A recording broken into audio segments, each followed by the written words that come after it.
Yo digo una cosa, los tres son...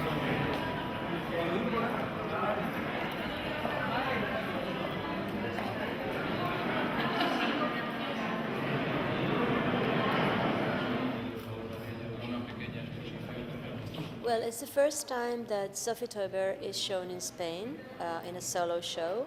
So basically the concept for the exhibition is trying to show the different periods in her production and the different materials and different formats she's working with. So the idea, we have divided the show into 3 different sections. The first is like the, let's say, the Dada years until 1927 approximately. And the second is the architectural part of her work. I mean, from Lobet on, you know, Hilbersheimer, the kitchen, etc. And then the last is showing the period, you know, basically painting, drawing, etc. From the 30s on. So the idea is to have a solo show in a kind of a, trying to show the different materials and different issues that Sophie Taeuber was actually working with.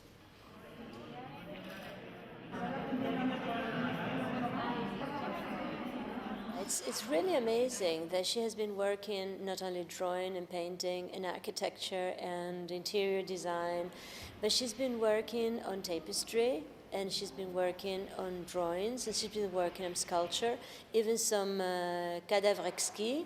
You know, she was doing with Jeanne Arp and part of the avant-garde. She was working on marionettes, scenography, so she's really, I mean, very typical Verbund Bauhaus professor. She was a professor at the Zurich School of Arts, and she was a professor herself, as I said. So it's really, I mean, she's working on different materials, and I think one of the main basic ideas in her work is she's working with equal emphasis in small scale and big scale. I mean, she was working on a small bag with the same enthusiasm and coherence as if she was working in Lobet. So this is probably the characteristic of Sophie Taeuber, working on different materials, different formats, etc. Well, I think she was very creative, no doubt about that. I always say that, you know, from a contemporary point of view, I don't accept the idea of a genius, okay, because a genius is a very exclusive, old-fashioned kind of category.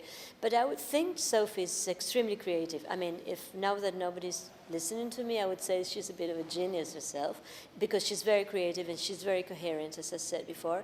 And I think she's very much a product of an age, of a period.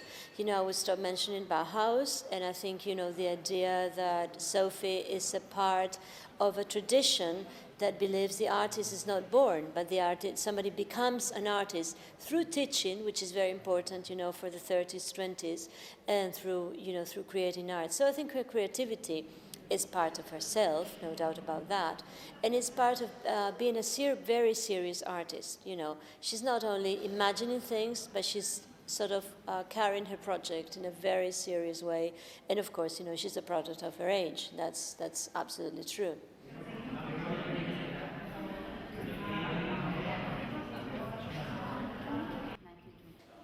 Yeah, I think the case of Sophie is a very special one, and unfortunately is very typical for women. I mean, probably through the years, we don't really realize how important they were to their contemporaries, etc. I think Sophie was a very relevant character, first as a Dada dancer, and later as a constructivist artist, you know. Her contemporaries, starting Hugo Ball, Hülsenbeck, her own husband, Kandinsky, etc., wrote opinions about her that showed that she really had, you know, a very relevant role in the development of the avant-garde in the 30s, 20s.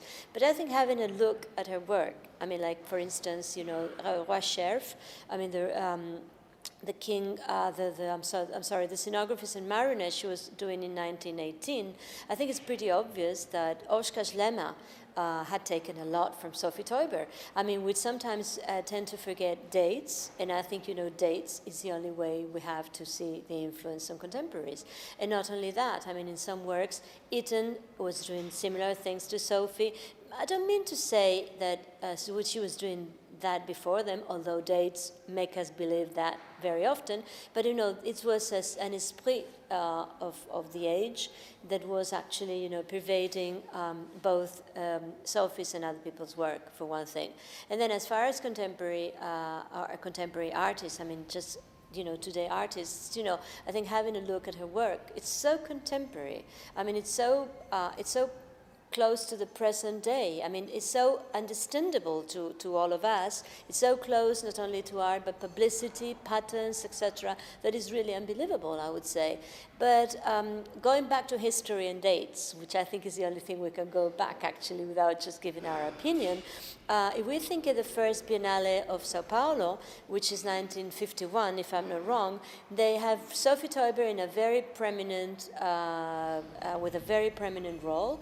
They say she starts in a way avant-garde, or the concrete avant-garde that is interested in Brazilian artists in the 50s. And I always think Elio Tisica, Ligia Clarke, in a way,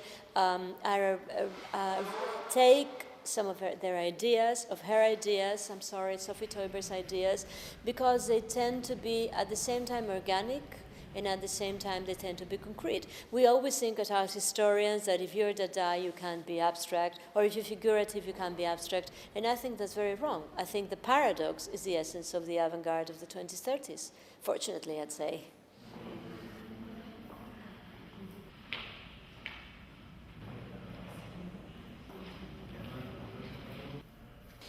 Well, I think I'm going to be very cliche, but I think, you know, doing the research for the show, the idea is that anything, I mean, every single detail becomes like a very special one. Especially, you know, it's the first time, I mean, I saw different exhibitions and I saw small exhibitions, etc.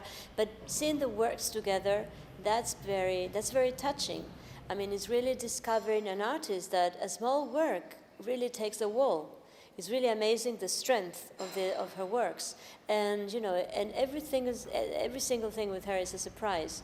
Of course, I mean, there's very interesting material, especially architecture material that hasn't been shown very often, like Clamart and etc. And I think, you know, seeing the materials together is the biggest surprise, because you really understand how serious she was in her work, and how productive, and how avant-garde, and how modern, and how absolutely modern, you know, she was.